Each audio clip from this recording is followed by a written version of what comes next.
So welcome to another video, guys. In this video, I'll be showing you how you can buy stocks using the JMMB Moneyline website. So first step, of course, is to go to the website and log in. So you go to moneyline.jmmb.com and then you put in your username and your password to log in and answer your security question. And then this is the first screen that you would end up on after you go ahead and log in. Now, what I went ahead to do for my accounts here is I went ahead and I hid all of my other accounts, and the only account I left visible was the joint account that I have with my daughter. I'm planning to do $10,000 every month in this account, so I think 2 or 3 months behind because I opened this account in August, but I should catch up on those contributions by the end of the year. But with that out of the way, the first step when you're buying stocks using the JMMB Moneyline website, or how I go about doing it, is you can select other services, then go to stock market summary. Once you select stock market summary, it'll take you to this page where you can basically see all the stocks that are listed on the Jamaica Stock Exchange, so both the stocks on the junior market, the main market, as well as the USD market of the Jamaica Stock Exchange. So all the stocks will essentially be visible here. So as you can see, there's an option right here for buy stock. So the next step would be to just go ahead and select the option to buy stock. Once you select the option to buy stock, it'll take you to this page, which will give you the option to select the stock that you actually want to buy.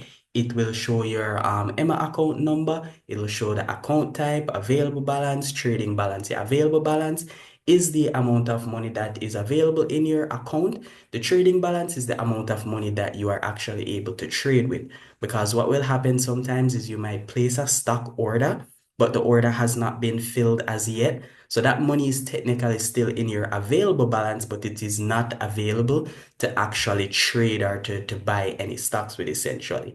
So you wouldn't be able to actually use it to purchase anything unless you, of course, go ahead and cancel that order for those funds to return to your trading balance.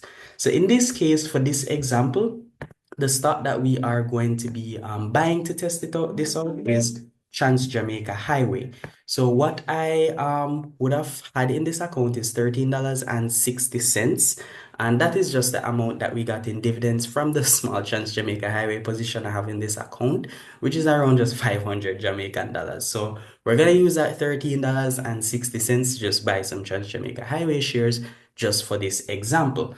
So once you select the stock you want to buy, which in this case for me is Trans Jamaica Highway, you just need to select continue.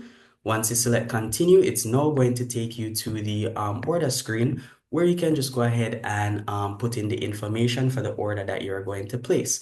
Now, there are a few things here that it will show you. So, of course, it's going to show you the stock exchange, which is the Jamaica Stock Exchange. Reason why is because through the JMMB Moneyline website, if you have a Trinidad account, you can actually trade on the TTSE as well, which is the Trinidad and Tobago Stock Exchange. So it'll show the stock exchange, it'll show the symbol, which in this case is Trans Jamaica Highway Limited, and it will show the closing price as of the last trading day, which in this case would have been $3.31 as at October 25th, 2024. And then it'll show the amount of units that you own if you own any of the units of the stock. In this case, like I said, in this account, I have like 168 units of Trans Jamaica Highway. Now, down below, the first option you're going to see is execution date. That is essentially the date when your order will be in force as of. So in this case, the execution date is today's date because we are going to be placing the order to be executed today. You can place it for a future date as well if you would like to. Now, in the next section, you'll see transaction amount. When buying stocks, you can either do it one of two ways. You can purchase a quantity of shares or you can purchase shares based on value. Now, in this case, I just have $13.60 in the account. So what I'll do is I'll put the amount as $12 because right now we're trading at $3.31. So I'm going to put the value of the trade at around $12 just to be safe. Next step now is order type. You can either do a market price order or a limit price order. With market price, market orders are filled at available price at the time of execution. And then with limit price, you can basically set the specific price that you want to purchase the shares at. Now, in my case, what I always do is I will look at the queue, right? So I'll look at the buy queue, I'll look at the sell queue, depending on if I'm buying or selling. And then I will usually just set a limit price based on what I see in the queue. So for example, right, in this case, I am buying. So what I would do is I look at the sell side of the queue. So in the sell side of the queue, as you can see, the lowest price I could potentially buy the stock for is $3.33, as that is the lowest sell order in the queue. So what I'm going to do is I'm just going to set a limit price based on $3.33, which, like we mentioned, is the lowest possible sell order. Next section you'll see now is time in force, which is how long your order will be in force for. You can set a specific day for how long the order will be in force for, or you can go good till month, good till week, or a day order. If, for example, you select good till month, if your order is not filled today, then it will continue to stay in force until the 31st of October, which is the end of the month.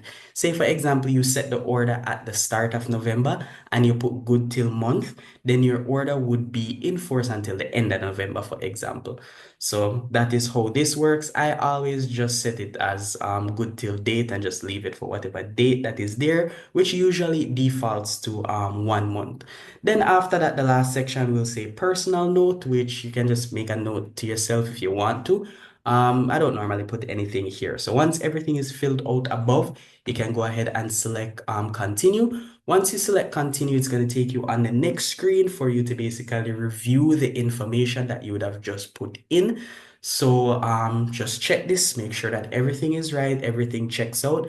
And if everything matches to what you did earlier, you can just go ahead and select continue. Once you select continue, it'll ask you to do your verification here, which I set up verification to enter my PIN for these transactions, but whatever verification step you have set up, it'll ask you to do that. So I'll go ahead and enter the PIN, then select process all transactions. And then once I would have done that, essentially my order would have been submitted. So now the order is going to go into the queue of the stock exchange. And if there's somebody on the other side of my trade with the price that I want, which we know there is, since we checked the queue before we did the order, then my order will essentially become filled and the money will be deducted from my account. And on the next trading day now, the transaction will be settled and the shares will now be available to me. So today is Monday, October 28th. Once the order is filled today, then by Tuesday, October 29th, I would be able to see those shares in my account and the funds would have been deducted from my account. But that's basically how you'd be able to buy stocks through the JMMB Moneyline platform.